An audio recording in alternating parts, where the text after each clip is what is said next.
Yes, indeed, folks, you're listening to Blue Please here on CynicalBrit.com with myself, Total Biscuit. Head over to the chat room if you're listening live at CynicalBrit.com. Click the chat button at the bottom of the screen. Join our video wall, which, yes, I have no comments to really make on the video wall at this time. That'll all be incredibly offensive, that I can guarantee. So allow me to sort of restrict my offensive comments to everybody else. Specifically, that's not on the video wall there, because, you know, they can't make disgusted faces at me, make sort of threats with their hands, wave their hands around a bit, you know, maybe wave offensive weapons at me. Not the kind of thing that I really enjoy. So, let's get on with it, shall we? Right. Let me just get this out there. I'm going to make sure that you know this. I like criticism. I think it's really good. Criticism is what makes the creative world work. If we didn't have it, we'd never have any kind of improvement across any form of creative media. It just wouldn't happen, because we wouldn't realise what was wrong with it. Whether it be criticism from yourself, i.e. self-criticism, beating on yourself for whatever reason, analysing your own material and saying, hey, you know what, I could have done this better, this was a mistake, this was bad, stop it, Total Biscuit! Or I'll bring in Total Biscuit tar, and your job will be lost, that I can guarantee. Alternatively, we're talking about criticism from others, whether it be constructive criticism or simply needlessly harsh criticism. All of these are the case. All of these are good. They are useful. Even the ones that, like, you know, you suck, blah, blah, blah. Whatever. Now, the guys on my site know that I don't like sycophancy. So I stamp out sycophancy wherever I see it. I ban for it. I warn for it. I encourage my community to laugh at anyone that is sycophantic, and you'll see that if you're part of the forums. I think it fosters a good environment for discussion and proper constructive criticism. So I've had a couple of emails, as well as a number of comments made on the last episode of Blue Please, episode 18, which criticised my views as regards to Wrath of the Lich King, Cataclysm, and specifically the removal of Path of the Titans and Guild talents. And you may recall last week I went off on one about that, and I regret nothing at all. As far as I'm concerned, all of that was entirely justified.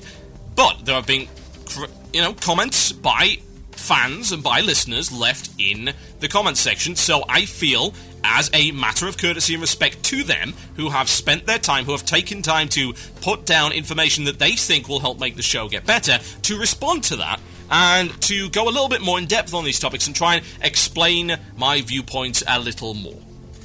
So we're going to do that for the next 15 or so minutes. Now, there are a few things that I cannot fix. Let me just get this out there from the outset. One, I cannot make myself less British. I'm sorry. It cannot happen. So, if you cannot handle how British this is, then I would strongly suggest that you stick your fingers in your ears and hum the national anthem of whatever crazy country you happen to be in. Can't fix that. I also can't fix the fact that this show has been for a very long time, not since the start, I will happily admit that, back in the day when I was a fresh-faced player filled with wanderlust and all sorts of other disgustingly happy things. I didn't used to be this cynical, but at the end of the day, if you play a game for 6 years, then eventually you're gonna get a little bit tired of it, and you're gonna see the cracks in its armor. Seems fairly reasonable to me. So those two things I cannot fix. Everything else, we're going to talk about it. So I've got a couple of emails, and I've also got some comments that have been made in this particular thing right here. So, okay, the first thing. This one, I don't need to read out who's posted this. You can read it yourself. And again, I'm not condemning any of these people. I would encourage people to post their opinion in the comments or on the forums, because that's what they're there for. Now, don't sit there silently if you've got something to say. Alternatively, email it to me and it might get read out on the show. Now, of course, freedom of speech works both ways, don't get me wrong, so just be aware of that. Anyway, so here's one. As long as I have been listening, it hurts to say this, but you throw out the slippery slopes and replace them with a water slide slathered with Astroglide. Okay, seriously. We all have our little kinks, but really, do we have to exhibit them on the air? Honestly, do we have to post comments about them? I get it.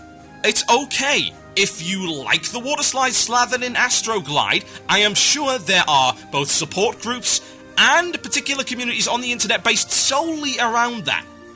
We can instigate Rule 34, that I can guarantee. However, I would strongly recommend, since this is a PG-13 rated show, that you do not espouse those disgraceful, perverted, disgusting, immoral views on my radio show. And indeed, it's your fault. It's not my fault that I read it out. It's yours! Entirely yours. Anyway, I don't agree with you a lot of the time. Good. Excellent. I'm glad to hear that. If you agreed with me all of the time, then you're not worth listening to this show, honestly. No, that's a bad listener. You can't agree with me all of the time. A lot of the stuff I say is really questionable. Honestly, it is.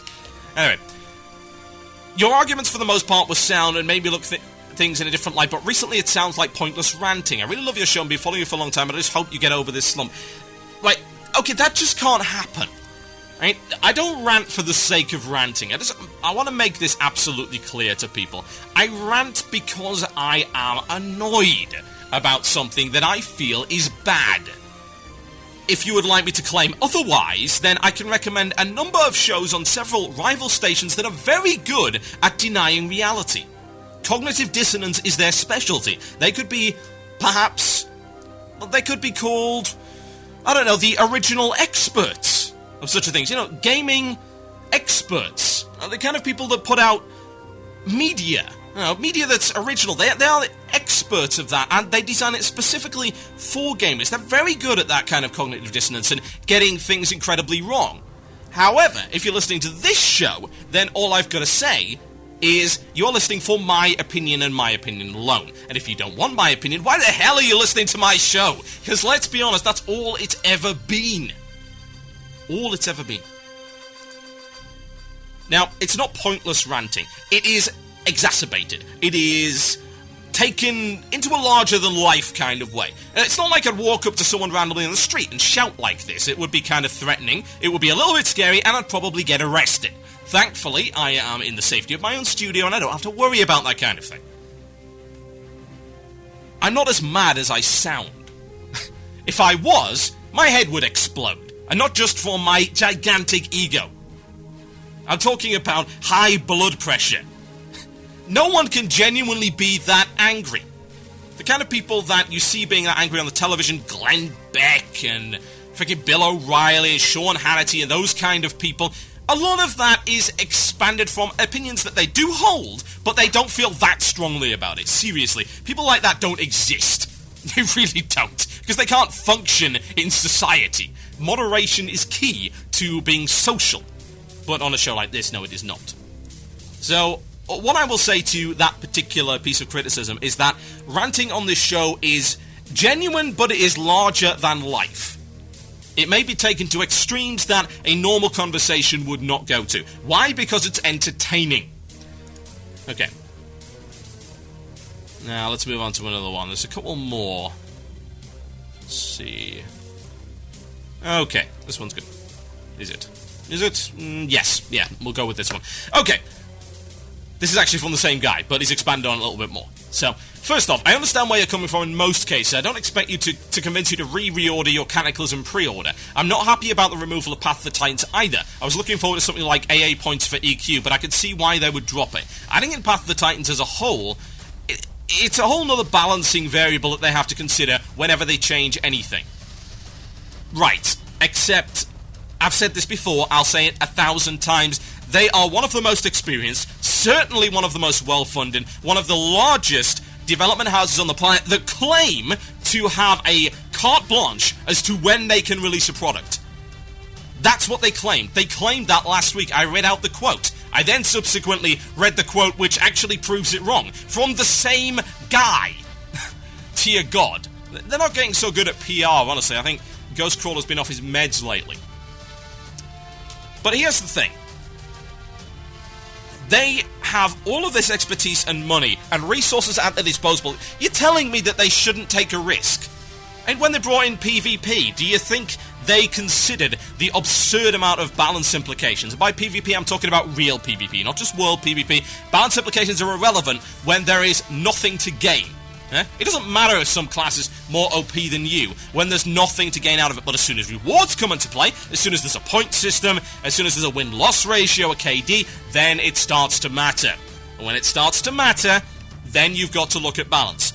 Do you think they shied away from that? No, they did not. They absolutely didn't. They took the bull by the horns and they went for it. Do you think they shied away from it when they brought in an entire new class? That was a huge risk. Massive risk. They did it anyway, and funnily enough, they did it in the least imaginative expansion they've done so far. Go figure. They weren't even scared of big changes 2 years ago. What's happened in the last 2 years to make them terrified of it? I cannot imagine. That's what it is. It's not that they can't bring it in. They can. It's not that the system doesn't exist. It does. They outlined it at BlizzCon in extremely heavy detail. And for God's sake, so many people fleshed it out to an absurd degree in terms of theory crafting and on the forums in the suggestions board. There are tons of ideas, and they have the talent and the skill and the resources to put them in the game. The fact of the matter is, they bottled it. And why? Well, we don't know that specifically, but looking at the release dates, looking at the situation, and looking at the fact that Ghostcrawler himself has freely admitted that their statement of done when it's done is now irrelevant, I would suggest that it was done specifically because of lack of time. Right. He goes on to say, as if things weren't more complicated already with that various progression systems already in the game. Right, they're not. How are things complicated? Please explain this to me. Go into dungeon, get badges, spend badges on gear, which lets you go to bigger dungeon, which gives you bigger badges and gives you bigger gear. It has never been more simple. No attunements. Gone. Completely. Most of your gear can be acquired via a currency which can be gotten from running 5-mans which you don't even have to ride to anymore. How easy could it be? Multiple progression systems? Where? You've got points and you've got points. That's the progression system right there. And they're actually dumbing it down. Don't get me wrong, I don't blame them for this. This is completely okay. Removing 4 tiers of badges to replace it with 2? Okay, cool. That was a system which makes sense. You know, it would be nice not to have to convert my badges 3 times over to get the stuff I actually want.